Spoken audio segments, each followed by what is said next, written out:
মার্কিন বিমান হামলায় কাঁপল ইরানের পারমাণবিক ঘাঁটি। প্রেসিডেন্ট ট্রাম্পের হুঁশিয়ারি। মার্কিন যুদ্ধ বিমান ইরানের ৩টি গোপন পারমাণবিক স্থাপনায় সফল হামলা চালিয়েছে, এমনই ঘোষণা দিয়েছেন যুক্তরাষ্ট্রের প্রেসিডেন্ট ডোনাল্ড ট্রাম্প। চলমান ইরান ইসরায়েল সংঘাতের উত্তপ্ত প্রেক্ষাপটে এই হামলা মধ্যপ্রাচ্যে নতুন করে অস্থিরতা সৃষ্টি করেছে।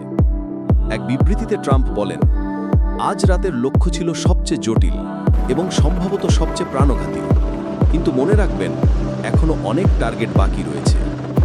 ট্রাম্প আরও বলেন, যদি দ্রুত শান্তি প্রতিষ্ঠিত না হয়, আমরা নিখুঁত পরিকল্পনা এবং গতি নিয়ে পরবর্তী লক্ষ্যেও হামলা চালাব।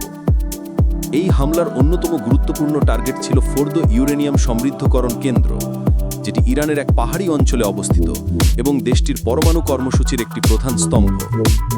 বিশেষজ্ঞরা বলছেন, এই হামলা কেবল ইরানের পরমাণু অবকাঠামোকেই নয়, বরং গোটা অঞ্চলের নিরাপত্তা পরিস্থিতিকে আরও জটিল করে তুলেছে।